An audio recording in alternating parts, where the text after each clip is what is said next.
Echo available for playback nearby.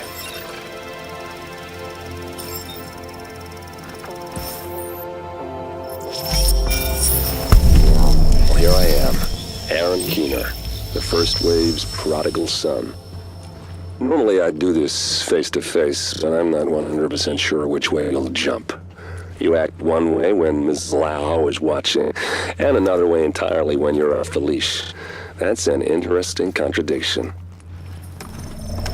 You see, I think that deep down, you get it. You know, the old rules, laws, governments, those things died on Black Friday. But the feral PMCs, the convicts, the ones smart enough and good enough to take what they need, they'll survive. Me?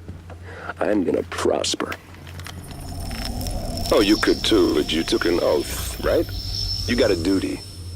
Those are both ways of saying that your conscience is fucking you. You ask yourself, who has earned a right to tell you what to do? Do you know how many agents died to hold the dark zone just for the brass to give up and put a wall around it? You don't believe me? You should check the place out for yourself.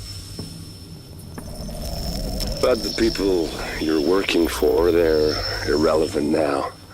Amherst changed how the game is played, and I have got the vision to win. I got Chernenko, I got a DNA printer, and a very interesting recipe book. I'm gonna write my own rules. You should think about getting in on this thing. I'll be seeing you.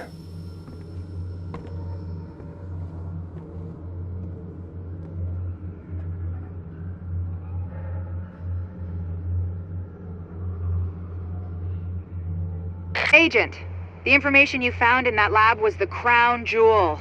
I think we can break this thing now. But we've got some more information. A voice from the grave. Listen to what Amherst has to say.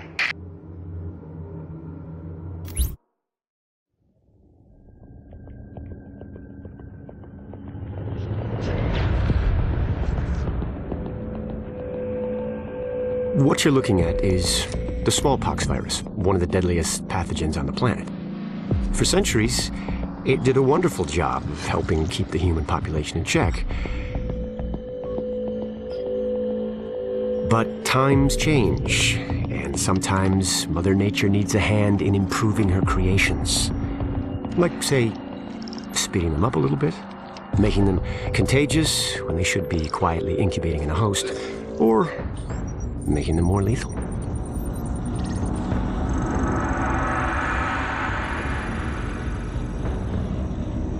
I didn't come up with the approach on my own. My friend Vitaly is one of the pioneers in the field, and the idea has been around for years. Genome as data. You see, once we digitized DNA, we made it infinitely mutable. We could do 1,000 virtual variations in the time it used to take to grow a one lab grade generation of pathogens. And we could pick the best, most lethal combinations and make them real. That's how you make a killer virus, you see. Mix in genetic code from other diseases, and you move the sliders all the way up on lethality and virulence. The goal was a 90% mortality rate. I'm not sure my green poison is going to quite hit that, but honestly, that's just details. As long as most of humanity goes, the Earth stands a fighting chance. Technically, technology is what's killing the planet. But that's not really the case. It's the greed that drives the technology. But a funny thing happened on the way to $100 genome maps and 3D printed plastic toys. Someone figured out those technologies could be repurposed, modified for the greater good. Me. Now, my virus is going to do what nature's always done. Decide who lives and who dies. And if nature decides I die, then I die. If nothing else, I'll have a lot of company. Natural selection at its finest, helped along by a little unnatural genetic manipulation. It's all data, really.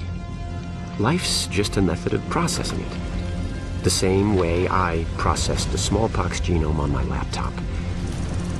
And who's to say that wasn't the plan all along? If, by some miracle, you survive green poison, then nature's decided you deserve to live.